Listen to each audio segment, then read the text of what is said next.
Jo, en primer lloc, voldria agrair-vos la vostra presència virtual, la vostra connexió a aquest nou Cafè de la Recerca que hem organitzat via internet donades les circumstàncies sanitàries. Esperem que ben aviat ens puguem trobar personalment com havíem fet en altres moments abans de la pandèmia. També agrair que ens hagi acceptat la invitació al nostre ponent d'avui, el doctor Sepúlveda, que és una persona realment molt important i que jo crec que ens pot fer una aportació de primera magnitud. Presentar les fundacions. Les fundacions, com sabeu, són importants en aquest país. Aquí hi ha una llarga tradició del món fundacional. Hi ha fundacions existents que tenen més de 500 anys d'antiguitat i segueixen funcionant. I a la vegada hi ha una gran modernitat. És a dir, més de la meitat del sector fundacional de Catalunya s'ha creat els últims 20 anys. Les fundacions són importants, representen un 1,5% del valor afegit brut, o del PIB, si voleu, del producte interior brut del país. Representen el 2,5% de tota l'ocupació del país, més de 90.000 persones empleades, 45.000 voluntaris, és a dir, representen una ocupació superior, per exemple, a la del sector de l'automòbil. Una tercera part del sector sanitari de Catalunya està en fundacions, més de la meitat del sector social. Hi ha fundacions a tots els sectors i estan, a més, distribuïdes per tot el territori i totes les comarques de Catalunya hi ha fundacions. És a dir, curt i ras, que són unes protagonistes rellevants de les actuacions del país, tant econòmiques com socials. Estem en un moment especialment interessant perquè, a més, s'està tramitant a Madrid, al Congreso de los Diputados, un canvi de llei 49/2002, que és el que regula el règim fiscal de les entitats no lucratives, per tant, de les fundacions, i defineix els incentius fiscals al mecenatge. Com sabeu, a Catalunya hi ha més de 700.000 persones que donen cada any a fundacions i és un número que va creixent, però en el conjunt estem encara molt lluny dels límits que tenen no ja el món anglosaxó, que té una tradició diferent amb això, sinó països propers. Aquí a Espanya es dedica ja a les donacions a fundacions en relació al PIB és el 0,05%, mentre que a França és el doble, a Alemanya és el triple, a Itàlia 6 vegades més i als Estats Units és 30 vegades més. Però és una altra cultura una mica diferent. Per tant, hi ha un llarg camí que es pot caminar per aquí per avançar. El anem fent, però costa. Quant a la coordinadora, el Coordinador Català de Fundacions, que és el que organitza aquest acte, és l'única entitat, com sabeu, de segon nivell, l'única entitat associativa de fundacions que hi ha a Catalunya, que té un gran dinamisme aquests últims anys i ha tingut un gran creixement. En aquest moment representem més de 700 fundacions del país, el qual és la part més important de totes les fundacions. Tenim un observatori que es dedica a fer recerca, a publicar números i per això sabem moltes coses del sector fundacional i també 5 comissions sectorials. Sabeu que les fundacions es dediquen a quasi tot, per tant, estem organitzats en comissions. En tenim 5 en aquest moment, d'educació, d'àmbit social, de tecnologia i recerca, que és el que avui organitza aquest acte, de cultura, de salut, i n'estem ara estudiant la posta en marxa d'una de fundacions universitàries, que ens ho han demanat i sembla que podria ser una cosa interessant. Les comissions és allà on es troben les fundacions que es dediquen a la mateixa feina i poden fer networking, poden conèixer, poden compartir problemes i oportunitats. La Comissió de Tecnologia i Recerca va ser creada el 2014 i agrupa les fundacions que es dediquen a temes de, com diu el seu nom, de recerca i de tecnologia. És una de les comissions més actives de la coordinadora. Fundacions de recerca n'hi ha, però n'hi ha moltes més de socials o de culturals, però són unes fundacions que tenen pressupostos importants i que, a més, tenen aquesta visió internacional, aquesta obertura, aquesta modernitat que fa que siguin molt atractives per aportar en el conjunt del sector fundacional. La comissió, a part de les seves pròpies reunions, organitza jornades i cafès de la recerca. Aquest d'avui ja és el cafè número 20 que organitza. Per tant, bon aniversari, bona celebració als organitzadors des de la comissió. Realment té una solidesa i hi ha una tradició aquest tipus d'actes. La comissió és la que ha creat aquest acte amb les seves inquietuds. Per tant, el nostre agraïment per la feina feta i ben feta. Aquest és el primer acte del 2022 per a la comissió, però té un programa pels propers mesos ben atapeït d'activitats i d'actes. Quant al tema d'avui, sabeu que jo no soc un expert en aquest tema, els experts parlaran d'aquí un moment, però estem en un moment difícil, tenim l'impacte de la Covid-19, que està molt fort i que segueix estant molt fort, va canviant, és polièdric, té una visió polièdrica. Tota aquesta darrera etapa de la Covid ha estat marcada per un gran desordre, si m'ho deixeu dir, com a ciutadà, diguem, normal, no un expert en la matèria. Primer hi havia la falta inicial de materials adequats, no hi havia mascaretes. La gent anava boja per intentar trobar mascaretes. La solució inicial va ser tancar-ho tot, parant l'economia i parant el país. Després van començar a aparèixer vacunes. Sembla que amb això ja estava tot resolt. Però com que el virus ha anat mutant, llavors ja no està tan clar que estigui resolt del tot. També han aparegut clarament els grups antivacunes, amb uns plantejaments conspiratoris dignes de pel·lícules de Hollywood, no? S'aprèn que s'ha d'atendre la pandèmia però que no es pot parar l'economia. L'Òmicron ho torna a canviar tot. Sembla menys greu, encara que els metges no ho acaben de reconèixer que sigui menys greu, però es transmet molt més ràpid. Amb això hem arribat a aquest Nadal, a aquestes festes, i ara, per començar el curs, s'han donat unes instruccions d'una complexitat inaudita que, a més, canvien cada dia. Les escoles ja no saben molt bé què han de fer, no? Hi ha tantes regles, tantes normatives, que volent-ho fer bé no saps molt bé què has de fer cada dia. Hem arribat al problema de distribució. Els tests d'antígens o no n'hi ha, o són massa cars, o s'ha d'intervindre el preu. En definitiva, portem ja una llarga experiència. Jo crec que com a societat hem après algunes coses. No hem recuperat la vida normal d'abans de la Covid i no sé si la recuperarem mai. I a la fi encara tenim que decidir si el problema de la Covid és un problema de salut, que evidentment ho és, o és un problema de logística, que evidentment també ho és, o és de llibertats individuals o és de drets col·lectius. No sabem molt bé, estem en un món. Avui tenim la sort de tenir aquí una persona de Ponent que té una gran experiència en epidèmies, encara que ell es defineix com un aprenent d'epidemiòleg. Per tant, jo no tinc res més a dir. Moltes gràcies i, si us sembla, comencem. El Toni Garcia, de la Fundació Josep Carreras i membre de la Comissió de Recerca i Tecnologia, farà de presentador i moderador de l'acte. Per tant, Toni, tens la paraula quan vulguis. Gràcies. Bon dia. Moltes gràcies, Pere. Una salutació a totes les persones que s'han registrat per la jornada d'avui. Moltes gràcies per acompanyar-nos en aquesta nova activitat de la Comissió de Recerca y Tecnología. Paso al castellà. El Jaime hace tiempo que conoce Barcelona, pero bueno, su catalán aún puede mejorar, pero para facilitarles naturalmente, pues con mucho gusto pasamos al castellano. Para mí es una gran satisfacción poder presentar a Jaime. Jaime es una persona que, como digo, hace tiempo que está vinculada a Barcelona, él lo explicará. Jaime es natural de México, pero es un hombre cosmopolita, polifacético. Estamos en una comisión de investigación, él ha investigado, pero es alguien que se ha movido internacionalmente en Sudamérica, en España, en Estados Unidos. Se ha movido transnacionalmente de la academia a la investigación, de la investigación a la academia a la gestión. Él ha sido secretario de Salud de México, siguiendo una tradición familiar insigne. La familia de Jaime es una familia muy relevante a nivel público en México.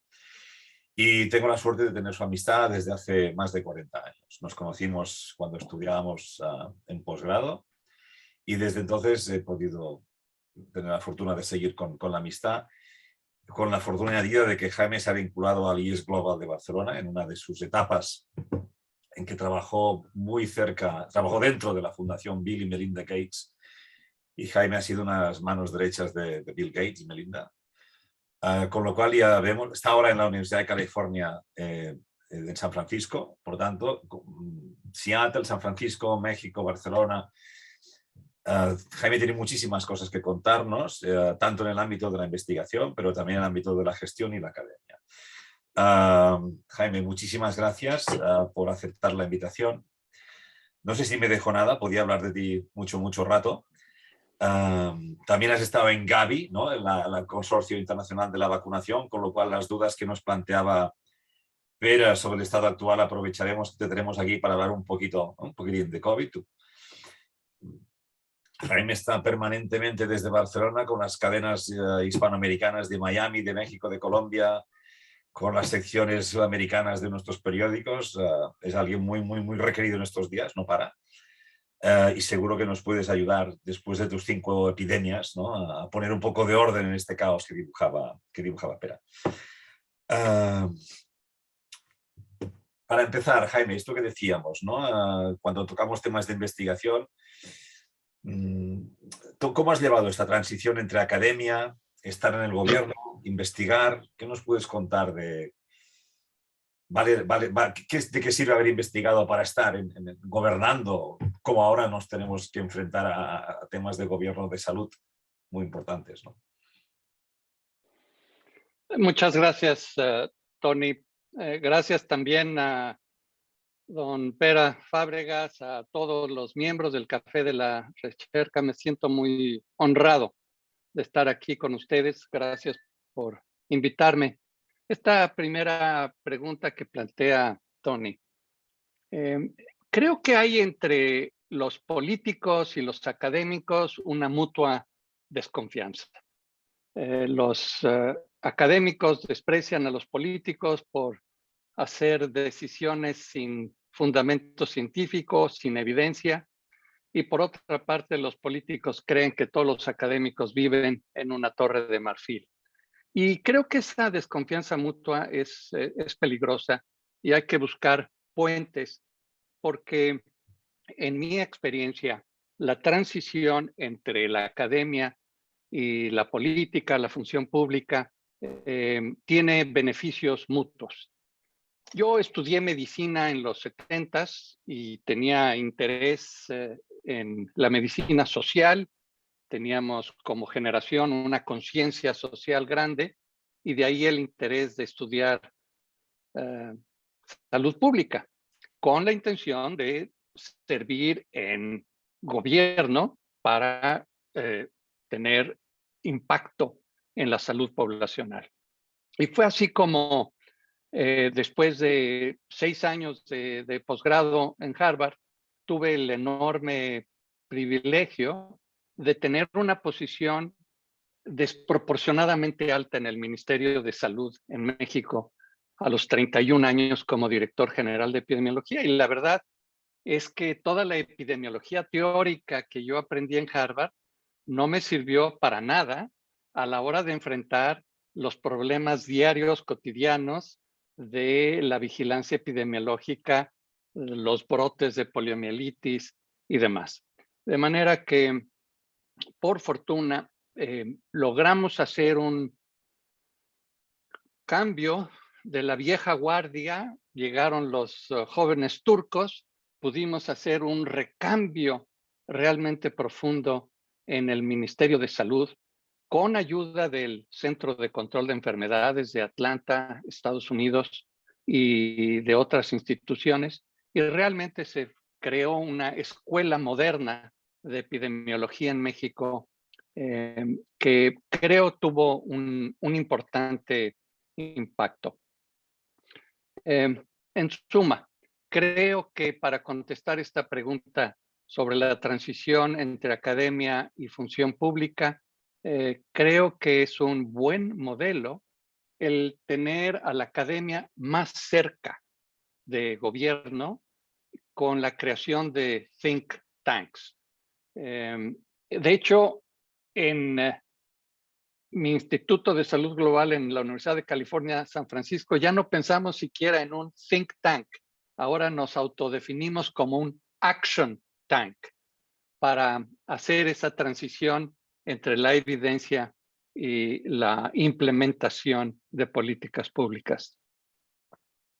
En estos países algo tenemos en común, quizá, seguro, no muchas cosas, pero con México y España somos países de ingresos medios, ¿no? España quizá un poco más arriba, más abajo. No somos países que dedicamos grandes cantidades del Producto Interior Bruto a inversión, y me imagino que México, desconozco el dato, pero me imagino que puede pasar un poquito lo mismo, ¿no? El reto más grande que tenemos, ¿cuál es, Jaime, en estos países? Es aumentar los fondos públicos para investigación, crear carreras científicas, crear ecosistemas que favorezcan la investigación y la traslación. ¿Dónde hay que insistir más? ¿En la investigación básica, en la traslacional, en el montante total, todo a la vez? Seguramente, no sé. ¿Cómo lo ves? Bueno, esta es una pregunta complicada porque, bueno, yo tengo, para aclarar, nacionalidad tanto de México como de Estados Unidos, de manera que los últimos 20 años he vivido en Estados Unidos y conozco también su sistema de salud. Y por eso puedo hacer una comparación entre lo que es una enorme inversión en salud, como es en el caso de Estados Unidos. Prácticamente el 20% del Producto Interno Bruto lo dedica a salud. Pero una cosa es el monto, la cantidad, como proporción del Producto Interno Bruto, y otra cosa diferente es la eficiencia en el uso de esos dineros. En Estados Unidos hay medicina de gran calidad, pero sumamente inequitativa. A mí me gusta mucho, mucho más el modelo europeo, ciertamente el modelo nórdico, que tiene un justo balance entre calidad y equidad. En el caso de México, la verdad es que, perdón, hay una baja inversión en salud y gran parte de esa inversión deriva de gasto de bolsillo. Prácticamente el 45% del gasto en salud lo aporta la gente de su propio bolsillo.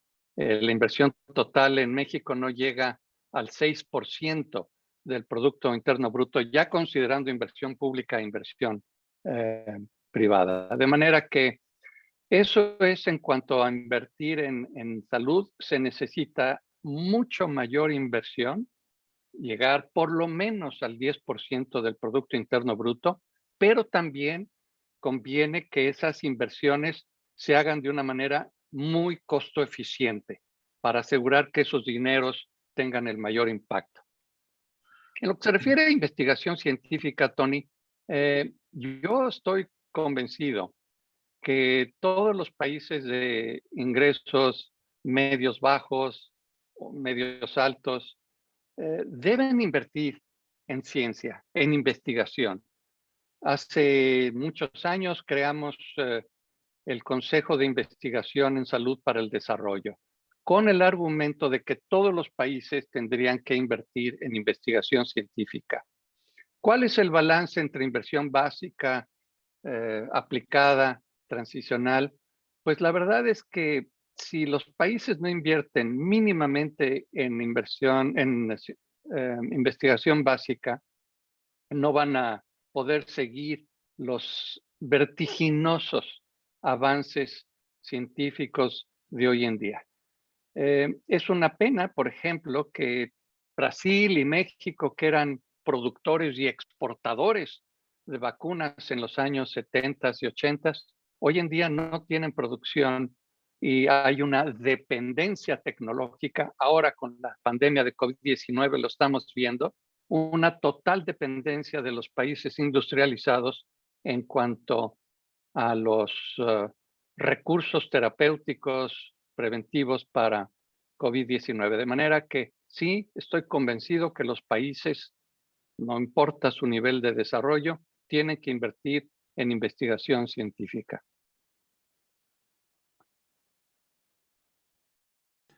Estás en mute. Sí, sí, no, ya está. Ahí, gracias. Ahí podemos pensar si es un contraste con India, ¿no? Que es un país también que está en esta esfera, porque en cambio está asumiendo, por la razón que sea, ¿no? Por capacidad productiva, porque ha investigado, porque tiene un ecosistema o tiene profesionales.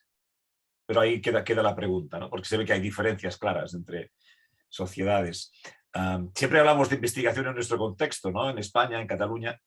Que hoy te tengamos hablando de otros contextos también creo que es interesante, ¿no? Y que ampliar nuestro foco y ver cómo siempre nos fijamos naturalmente en Europa, Estados Unidos, pero ver también otros puntos del mundo donde quizá también podemos ayudar y colaborar, ¿no? También es interesante.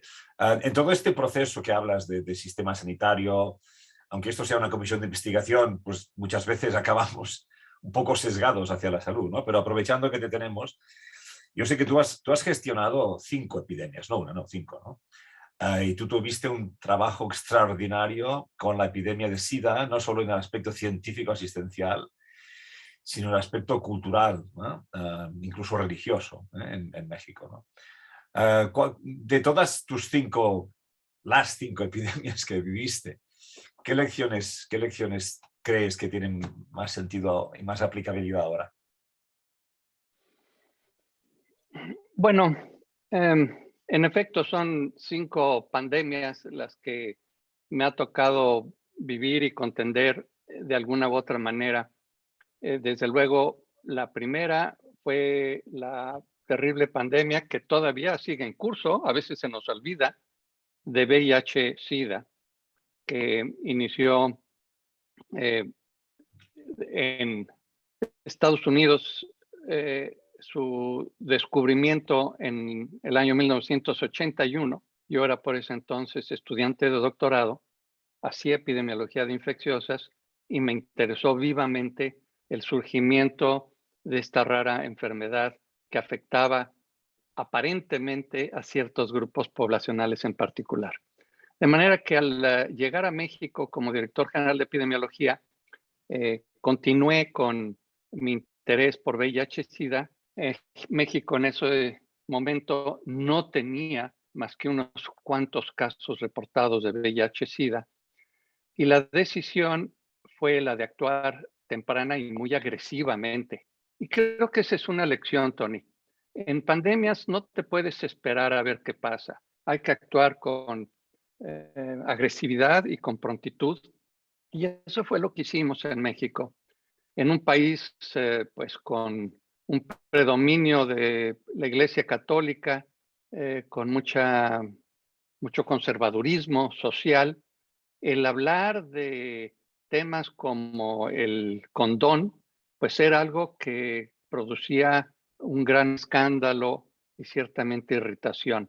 Pero logramos hacer campañas preventivas muy claras y gracias a eso, y por supuesto con una distribución masiva de condones, con mucha información por lo que entonces eran redes sociales para la prevención, sobre todo en ciertos grupos con prácticas de alto riesgo.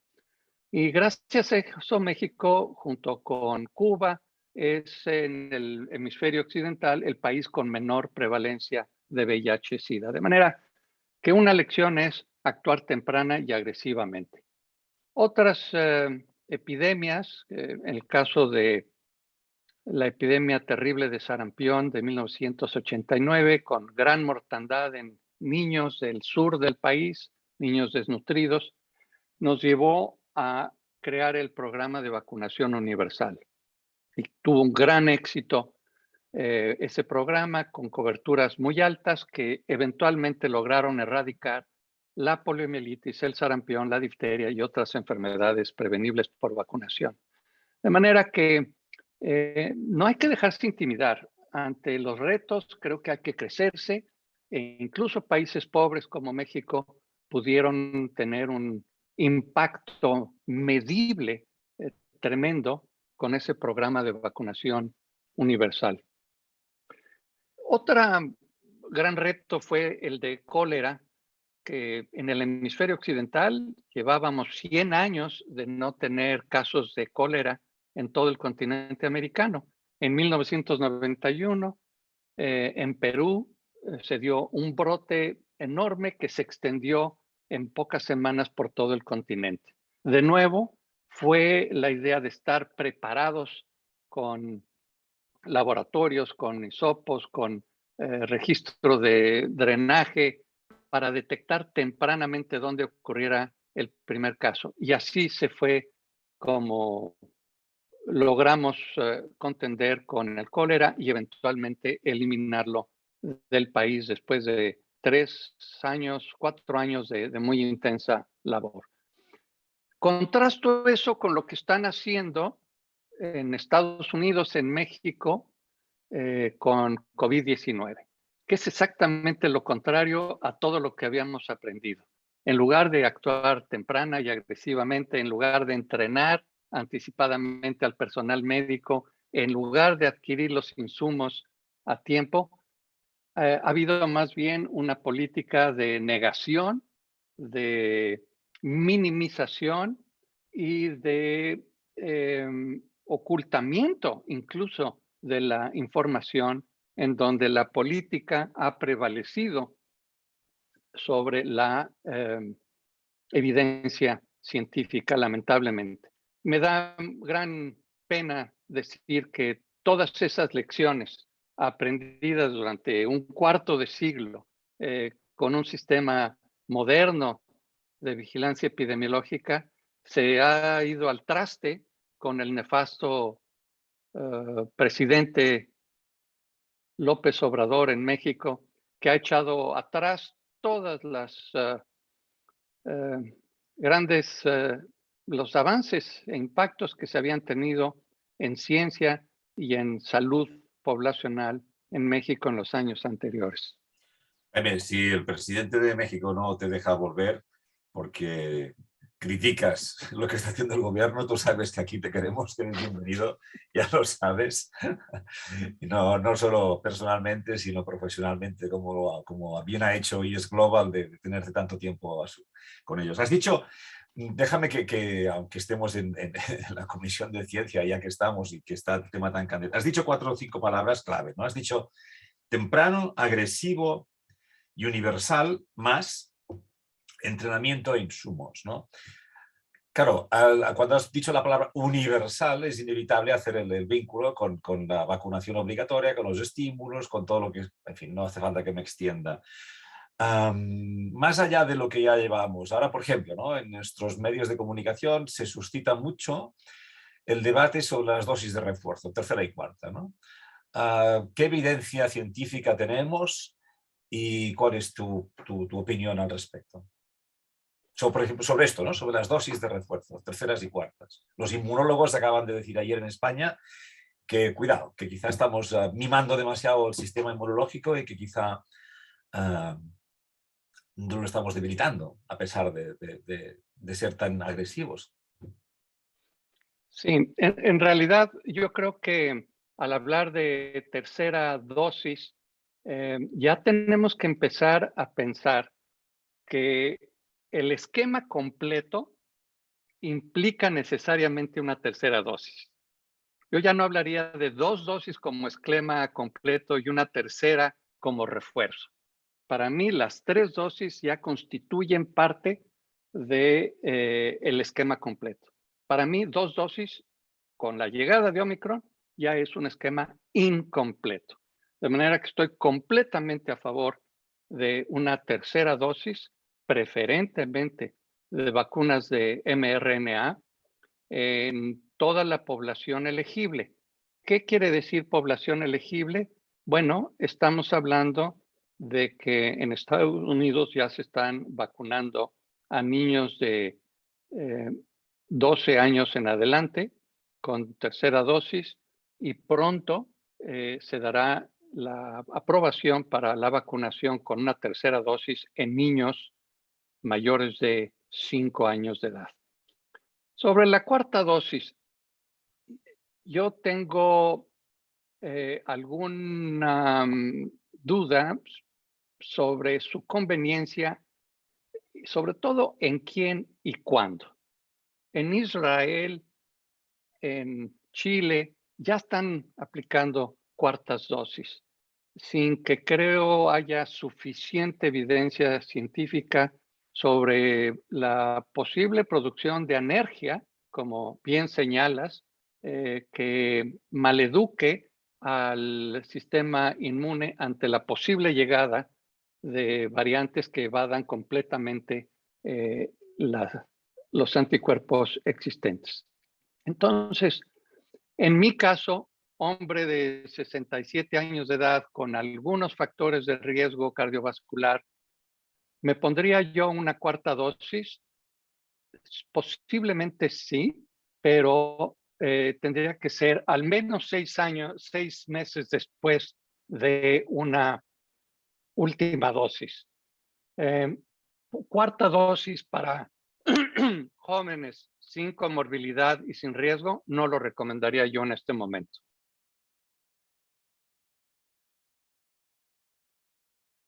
Tomamos nota, tomamos nota. ¿Y la tercera, después de la segunda? que tenemos La más tercera, La tercera dosis, por supuesto, yo creo que esa debería de ser universal. Universal, universal. O sea que los movimientos que hay, la evidencia científica y la investigación, para seguir amarrados a lo que es nuestro punto, ¿no? La investigación a la fecha demuestra que la tercera dosis sí sirve, ¿verdad? Y no demuestra todavía que la cuarta dosis sea necesariamente generalizable y universal. ¿Sería esta la conclusión? Esa es la conclusión. Y sobre el uso de una cuarta dosis, yo creo que vamos a aprender mucho de los estudios de Israel y de Chile. Lo que es un hecho, Tony, es que no es con terceras y cuartas y quintas y sextas dosis como vamos a controlar esta pandemia. Eso no es la vía. La vía es lograr que absolutamente todo mundo tenga al menos 2 dosis de una vacuna eficaz. Cuando hablo de vacuna eficaz, estoy hablando de vacunas mRNA, no estoy hablando de las vacunas chinas, ciertamente, que no son suficientemente eficaces. De manera que solo cuando estén todos los países debidamente vacunados con al menos 2 dosis de una vacuna eficaz, es que vamos a lograr contender con este problema. No va a ser poniéndole 3, 4, 5, 6 dosis a población en países ricos como vamos a acabar con el problema. Además has dicho algo también, de nuevo, has dicho universal y ahora has dicho todo el mundo. Pero ojo, que esto es muy importante, ¿no? Porque lo que la evidencia, la investigación nos está diciendo es de que la no cobertura vacunal en países subdesarrollados o en países de bajo nivel económico es lo que propicia la multiplicación o la transformación del virus y su mutación en formas más agresivas o más infecciosas, ¿no? Parece ser. Déjame decirlo en términos muy llanos. Ningún país en el mundo estará seguro hasta que todos los países estén seguros. Y esto no es una cuestión de humanitaria, esto es una cuestión de seguridad global. Mientras no esté todo mundo debidamente vacunado, van a seguir surgiendo nuevas variantes y esas nuevas variantes inevitablemente afectarán la seguridad global, incluso la de los países ricos. O sea, De manera que creo que ha sido una ceguera, francamente, de las autoridades de organismos multilaterales de países ricos, el pensar en su seguridad individual antes de pensar en una seguridad universal. Ha sido, creo, una visión miope que nos ha salido muy cara. Es decir, que en lugar de altruismo y cooperación hay que apelar al egoísmo y a la autodefensa, ¿no?, de los países ricos, más que pedir la cooperación, que siempre ha sido el vehículo de relación entre los países del mundo, entre los hemisferios norte-sur y tercer mundo y mundo industrial. Oye, una cosa, yo creo que ahora ya vamos, ¿no? Las personas que tienen la amabilidad de acompañarnos se van dando cuenta de lo polifacético que es Jaime. Pero hay un tema que no puedo evitar poner, ¿no?, que es un poco más curiosidad, pero también es interesante, ¿no? Que tú has pasado mucho tiempo en Seattle junto a Bill y Melinda Gates y has trabajado codo a codo con ellos en África y en muchos programas. ¿Nos puedes explicar un poco tu experiencia, lo que se pueda contar, de trabajar en una fundación de esta repercusión y de este buen trabajo que hacen en muchos ámbitos, ¿no? ¿Qué nos puedes decir de que podamos saber? Bueno, empiezo con lo más positivo. Yo guardo una enorme gratitud a Bill y Melinda por haberme escogido dentro de su equipo ejecutivo y siento una enorme admiración y agradecimiento por la fundación. Creo que tiene algunos problemas que no conviene menoscabar, que es una fundación familiar que no rinde cuentas a nadie. Entonces, esa falta de rendición de cuentas hace que sean arbitrarias algunas de sus decisiones y que sean Bill y Melinda los que tengan un poder sobre la decisión de la inversión de los recursos sin ningún tipo de contrapeso. Y eso creo que ahora que se ha dado el divorcio entre Bill y Melinda, la fundación está buscando algún tipo de mejor equilibrio para que haya una mejor rendición de cuentas interna y externa. El presupuesto es brutal.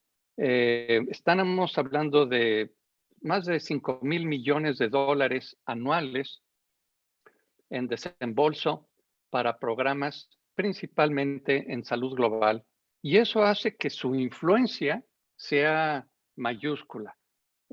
Por supuesto, creo Gavi ha tenido influencia es el segundo mayor aportador financiero en la Organización Mundial de la Salud después de Estados Unidos, más que cualquier país europeo. Entonces, creo que ha tenido un enorme impacto muy benéfico en buscar la salud, sobre todo de países y poblaciones vulnerables. Creo que eso es, digamos, de lo más encomiable. El manejo gerencial interno es brutal, es muy estilo Microsoft. Bill no es una persona fácil de lidiar. Conmigo siempre fue sumamente gentil, pero lo vi maltratar gente de manera, no grata. Pero creo que el balance es extraordinariamente positivo en los 21 años de existencia de la fundación. ¿Qué va a pasar con la fundación ahora con el divorcio de Bill y Melinda? No me queda claro. Ellos se dieron 2 años para tratar de seguir como copresidentes de la fundación. Si al cabo de esos 2 años no logran un acuerdo, yo creo que se crearán 2 fundaciones separadas, una con Bill y una con Melinda. Pero el impacto en la salud mundial ha sido enorme y ojalá hubiera más fundaciones como la de Bill y Melinda Gates en todo el mundo para tener un mayor impacto, pero con mejor rendición de cuentas. ¿Y Warren Buffett con quién se va? ¿Con Melinda o con Bill? ¿Quién, perdón? Warren Buffett, ¿con quién se va? Warren Buffett decidió separarse de la fundación. Él ya dejó comprometidos sus recursos. Esos recursos seguirán llegando a la fundación en forma anual hasta la muerte de Warren Buffett. Pero él decidió ya separarse de lo que se llama co-chair. Entonces, no creo que Warren tenga ya ninguna influencia directa en la Fundación Bill y Melinda Gates. Él es muy amigo de los dos y es cierto que él dijo en su momento que su dinero lo ponía en la fundación por Melinda, por la confianza que le tenía a Melinda. Bueno, vamos a dejar el capítulo así un poco social, ¿no? Científico, social, fundacional. O sea, hemos visto el mundo académico y el mundo de la gestión y el mundo científico. Estás hablando de mundo desarrollado, países en vías de desarrollo. Hay otra dualidad que ahora acabas de... otro eje por el que te mueves, ¿no? Que es este eje público-privado, ¿no? Por eso decía que es una suerte tenerte porque nos puedes hablar con propiedad y experiencia de varias dimensiones. Aquí al hablar de la Fundación Melinda Gates, entramos en este eje, el eje público-privado, en el mundo de la investigación, y la cooperación y la salud. Y, por ejemplo, tú has sido el co-chair o el vice-chair de Gavi, ¿no? Que es una iniciativa de colaboración público-privada. ¿Nos puedes, por favor, recordar qué es Gavi, cuál es el propósito de Gavi, también muy a tono con nuestro día a día? Y qué experiencia tienes, qué lecciones sacas de esta colaboración público-privada. Gavi tiene, es las siglas, es el Global Alliance for Vaccine and Immunization, o sea que es una multilateral creada específicamente en el año 2000 con la finalidad de proveer vacunación a países en desarrollo. Originalmente fue una inversión de la Fundación Gates de 750 millones de dólares, que poco después el gobierno de Noruega hizo un paripasu en la inversión y tuvo una primera etapa muy efectiva, con muy poco personal, 3 personas, una oficina pequeña en Ginebra, con un enorme impacto y mucho dinero para la adquisición de vacunas. Ha ido creciendo. La infanta Cristina de Borbón fue miembro del board de Gavi y otras personalidades muy distinguidas, con un total de 20 y tantas personas en el board. Yo fui representando a la Fundación Gates y eventualmente fui electo como vicepresidente del board, teniendo a Mary Robinson como presidenta. El presupuesto de Gavi ha ido aumentando y se han podido ir adquiriendo nuevas vacunas, en particular la vacuna de neumococo, la vacuna de rotavirus. Y eso ha sido con un modelo muy interesante, en donde Gavi adquiere gran cantidad de vacunas a través de UNICEF con precios negociados muy bajos. Un esquema completo de vacunación con 20 vacunas cuesta $50 con Gavi, mientras que su precio en Estados Unidos sería entre 30 a 50 veces mayor. Entonces, ese mecanismo también de invertir anticipadamente en compañías farmacéuticas para garantizarles una adquisición masiva de vacunas, lo que se llama Advanced Market Commitment, creo que fue un modelo de financiamiento muy ingenioso que permitió que las compañías farmacéuticas arriesgaran capital y recursos para crear nuevas vacunas.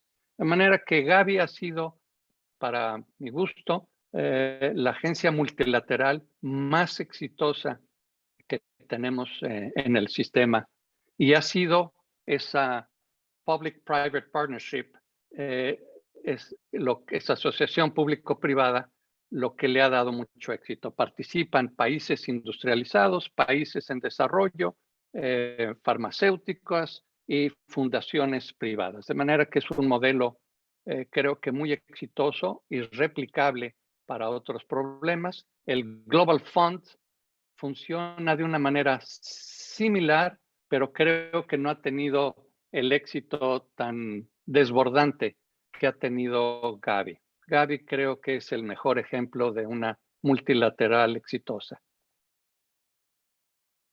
Quedan pocos minutos para poder dar margen para las preguntas, pero me gustaría señalar que cuando has empezado has dicho 5 palabras, has hablado de actuar temprano, de actuar agresivo, de actuar universalmente. Ahora has mencionado la 4ª palabra, que era insumos, ¿no? Nos queda una 5ª palabra que has dicho, que es entrenar, ¿no? Y como entrenador de formador estás como jefe del Departamento de Salud Global de la Universidad de California en San Francisco. Como decimos en catalán, poca broma. poca broma. Allí estás en la 5ª palabra, ¿no? Que es entrenando y además investigando, ¿no? ¿Qué nos puedes...? Luego hablaremos de Barcelona, ¿vale? Aterrizaremos luego aquí localmente. Antes de aterrizar en Barcelona pasamos por San Francisco. Eres el director ejecutivo del Instituto de Ciencias de Salud Global. Allí sí que entrenas e investigas, ¿no? ¿Qué nos puedes aportar de tu experiencia ahí, que podamos aprender aquí, de la financiación, del hard money, del soft money, y de la forma de entrenar y preparar a expertos para trabajar en salud global? Gracias, Tony. Bueno, yo pasé directamente de la fundación a la Universidad de California, San Francisco, hace poco más de 10 años. Ahí tenemos una maestría en salud global, que fue la primera que se creó en Estados Unidos, y un doctorado ahora en salud global, y entrenamos a una buena cantidad de jóvenes en el tema específico de salud global. La Universidad de California es una universidad pública pero irónicamente se comporta más y más como una fundación, como una universidad privada. En el caso específico de la Universidad de California, San Francisco, es el único campus que se dedica exclusivamente a la salud. Tiene un presupuesto actual de más de 8,000 millones de dólares, pero 98% de esa cantidad deriva de recursos propios. Tan solo 2% viene del estado de California. De manera que se gestiona como una universidad privada y dependemos todos los investigadores que estamos en esa institución de recoger dinero competitivo de fundaciones, del NIH, y eso es un modelo curioso. Es muy duro porque prácticamente no hay una seguridad laboral para las gentes que no logran traer sus propios recursos para hacer investigación. Bueno, eso contrasta A mucho mí me gusta. con otras culturas más mediterráneas, que es estabilizar, ¿no? O sea, aquí yo no sé no sé qué es mejor, pero claro, me estás diciendo que si no, o sea, solo un 2% del dinero es hard money, es dinero seguro. El resto es competitivo. Y si no, o sea, aquello del sink o swim, ¿no? O swim, no, al revés. Al revés.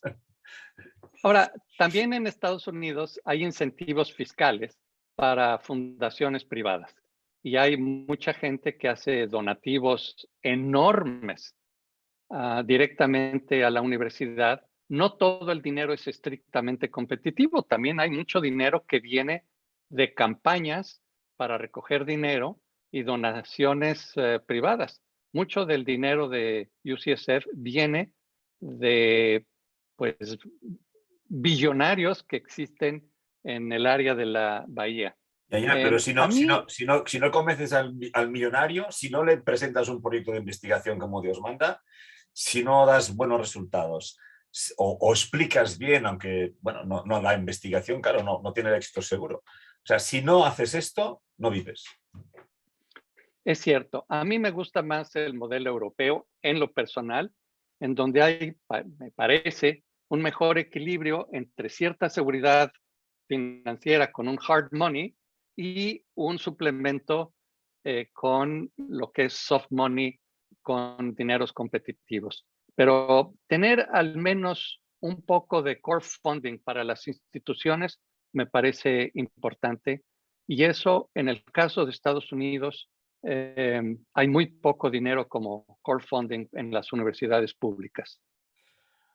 Jaime, vamos a casi acabar y vamos a dejar un tiempo para las preguntas.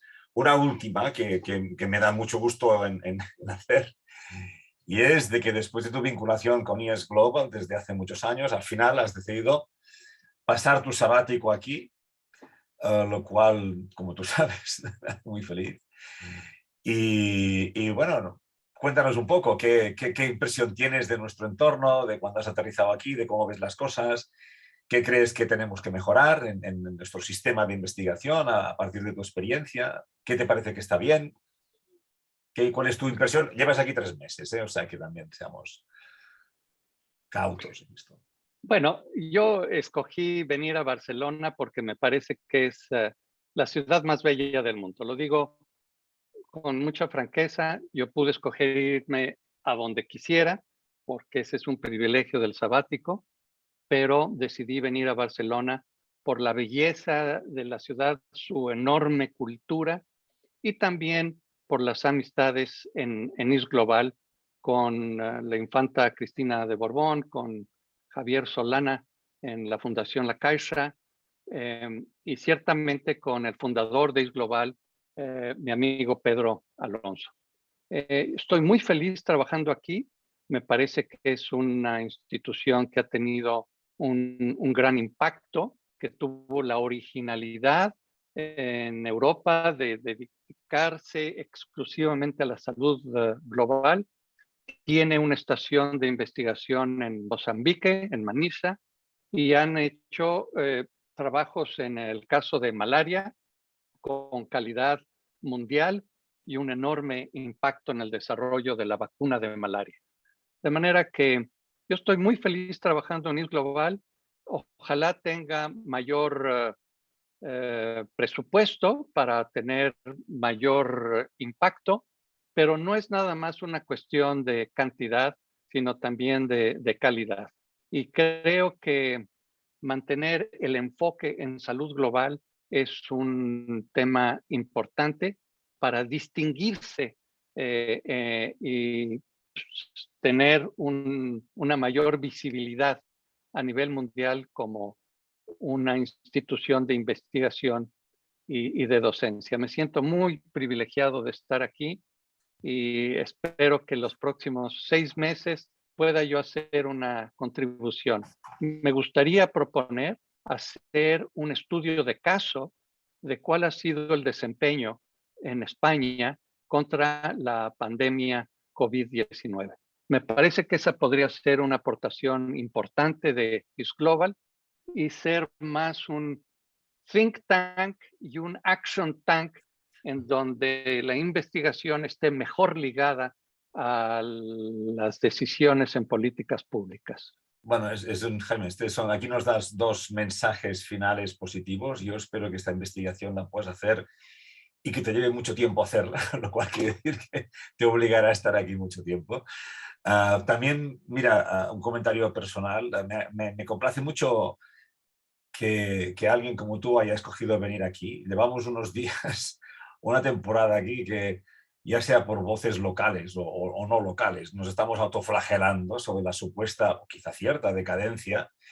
Que alguien como tú, con tu experiencia internacional en todo el mundo, haya decidido venir a Barcelona porque has encontrado aquí un entorno profesional, científico y organizativo adecuado para tu trabajo después de haber trabajado donde has trabajado, pues me hace ser más optimista sobre nuestra supuesta decadencia, ¿no? Hay una costumbre que tenemos es quizá flagelarnos un poco demasiado, ¿no?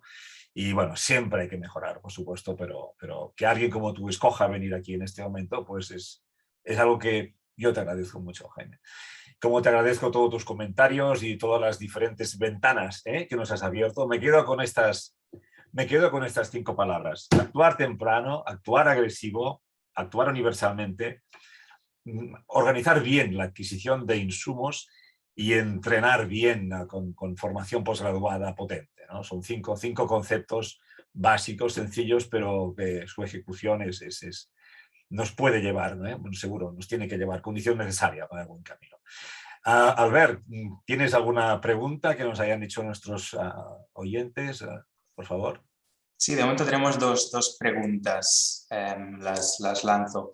Bueno, Jaime, has defendido la tercera dosis como algo natural, no como una dosis de refuerzo, pero Sara Pérez nos pregunta sobre una situación bastante común después de esta 6ª ola que estamos viviendo, ¿no? Dice así, ¿qué piensa el señor Sepúlveda sobre las personas que tenemos 2 dosis y recientemente hemos pasado Omicron?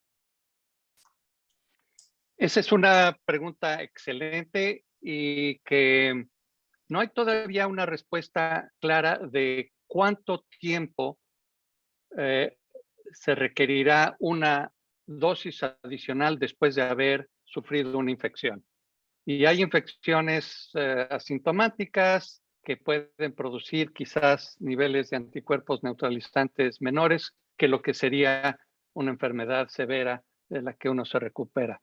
Entonces, yo diría que si ya tiene 2 dosis y tuvo una infección por Omicron, que supongo por las 2 dosis fue un cuadro clínico relativamente menor, que no requirió hospitalización, yo diría que la tercera dosis habría que ponerla no antes de 4 a 6 semanas después de haber sufrido la infección última, porque esa infección ha producido a su vez anticuerpos. De manera que sí, habría que ponerse una tercera dosis, pero esperar de 4 a 6 semanas después de la última infección. Perfecto. Tenemos una segunda pregunta de María Targa.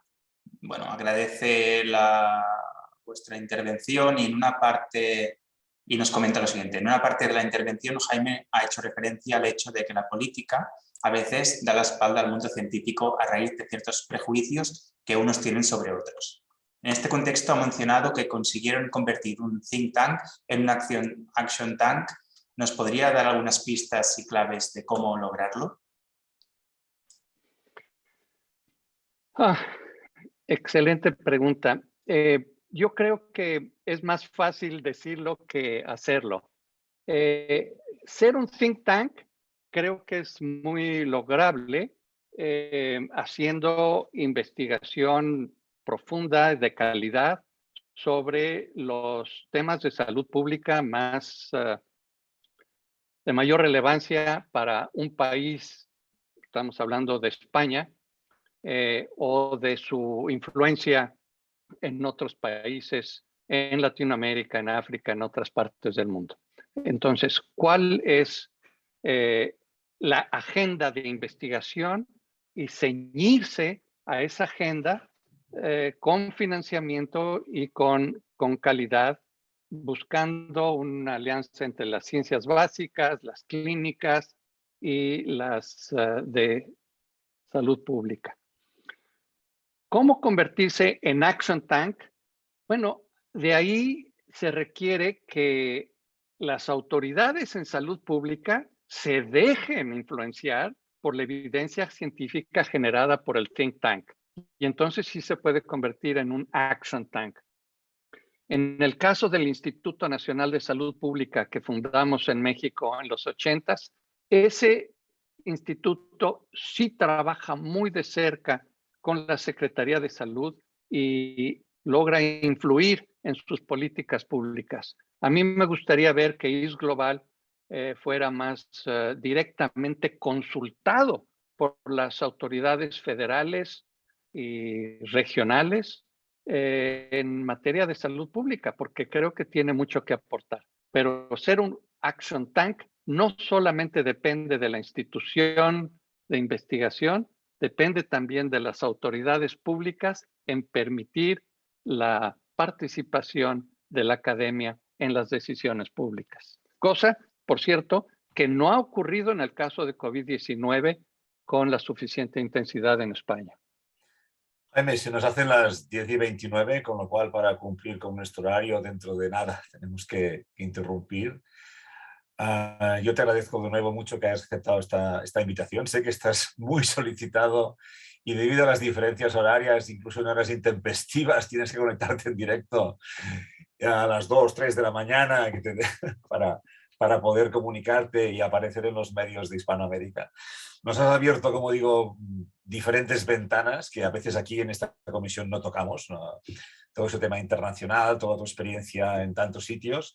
Y yo quisiera destacar algo que desde que te conozco y siempre me ha asombrado, ¿no? Que es entre la suavidad del acento mexicano, ¿no?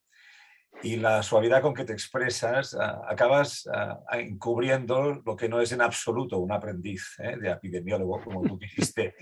Fuiste tú que quisiste poner a esta conferencia el título de aprendiz. Yo creo que todos hemos podido ver que detrás de esa suavidad y de esa elegancia en la expresión, pues hay una capacidad intelectual, analítica y una bondad enorme y mucho rigor. Y esa polivalencia de transitar de norte a sur, de Mozambique a Seattle, de Barcelona a San Francisco, todo esto, todas estas experiencias que lo que no has podido aquí simplemente apuntar, pues son muy interesantes, te lo agradecemos mucho y te reitero mi cariño, mi afecto y mi admiración. Muchas gracias, Jaime. Muchas gracias, Tony. Muchas gracias al Café de la Recherca. Y aquí está mi taza de café que me habían prometido. Muchas gracias a todos los que han participado, Albert, al equipo de la coordinadora, Pera. Muchas gracias por vuestro apoyo de siempre y hasta la próxima. Gracias a todos.